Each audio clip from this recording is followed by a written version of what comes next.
আগের বিষয়গুলো অনেক ছিল, আমি নতুন এসেছি, আমিও নিজে বোঝার চেষ্টা করছি এখানে কি কি সমস্যা আছে। তা আমি কয়েকটা বিষয় এখানে উল্লেখ করব। যেমন মাদকের বিষয়টা সবচেয়ে বেশি এখানে উল্লেখ করা হয়েছে। আমি ইউনো মহোদয়ের কাছে একটু রিকোয়েস্ট করব, আমি অভিযান করতে চাই, কিন্তু আমার আসলে মোবাইল কোর্ট পরিচালনার জন্য ম্যাজিস্ট্রেট প্রয়োজন। যেমন ধরেন আমরা সন্ধ্যার পরে যদি মাদকের সেবনের জন্য বা অল্প মাদক পাওয়া গেল 1 পুড়িয়া 2 পুড়িয়া, সেক্ষেত্রে আমরা তো আসলে মামলা দিতে পারি না, আমাদের মোবাইল কোর্ট পরিচালনা করতে হয়। সেটার জন্য আমাদেরকে মোবাইল কোর্ট দিয়ে করা যায়, সহায়তা করা যায় কিনা একটু দেখবেন। আর এখানে যে উপজেলা স্বাস্থ্য কমপ্লেক্সের যিনি অফিসার আছেন, তার কাছে আমার একটা প্রশ্ন হলো, এখানে কি ডোপ টেস্টের কোনো ব্যবস্থা আছে কিনা?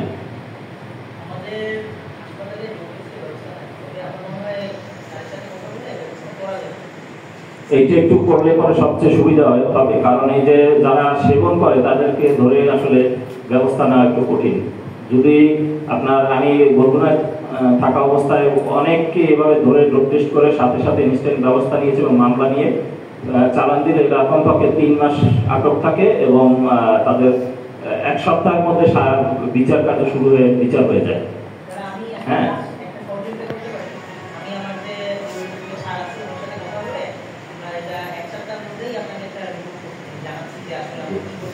আসলে বরগুনায় কিন্তু এই ডায়াগনস্টিক সেন্টারগুলোতেও কিন্তু ডোপ টেস্টের ব্যবস্থা, আর এখানে কিন্তু সেগুলো নাই। আমি খোঁজ নিলাম সেইটা একটু ব্যবস্থা করার জন্য অনুরোধ করছি আমি।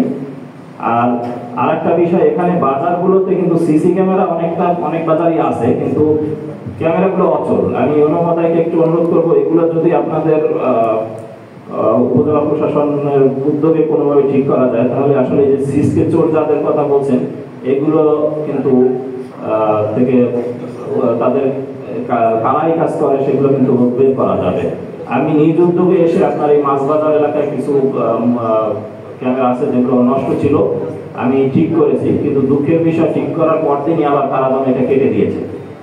হ্যাঁ, আমি এদের বের করবো এবং এদের বিরুদ্ধে সর্বোচ্চ কঠিন ব্যবস্থা নেওয়া হবে। আমি অলরেডি আইডেন্টিফাই করতে পেরেছি যে ওসি যে জিনিস সারলো সেই জিনিস কার এত বড় সাহস হয়েছে যে কাটলো, এটা অবশ্যই বের করবো।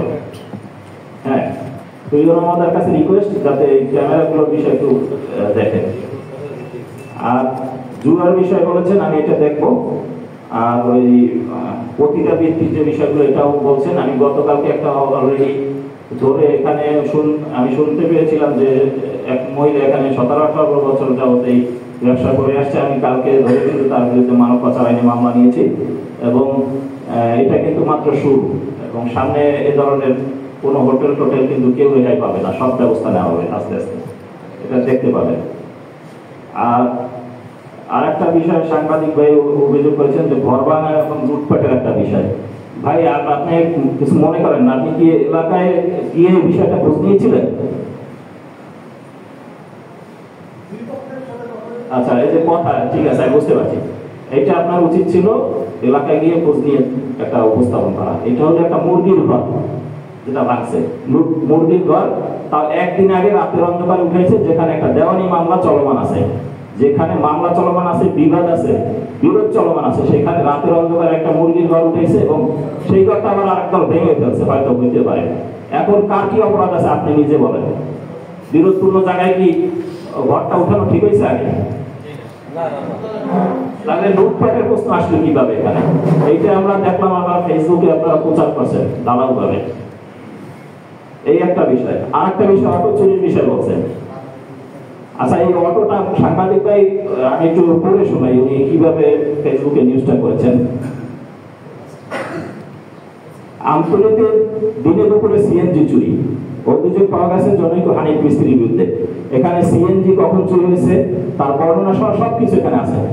আপনি এই যে ফেসবুকে দেবেন, পেপারে দেবেন, কোনো সমস্যা নেই, সব জায়গায় প্রচার করতে পারবেন। কিন্তু বিষয়টা যেহেতু দিনে দুপুরে চুরির একটা অভিযোগ আপনি উপস্থাপন করেছেন, আগে এই বিষয়ে থানায় কোনো অভিযোগ হয়েছিল কিনা এটা আপনার জানা উচিত ছিল। একটা চুরি হলে সর্বপ্রথম কিন্তু থানায় রিপোর্ট হবে। আপনি আমার কাছ থেকে একটা বক্তব্য নিয়ে তারপর এটা দিলে ভালো হতো।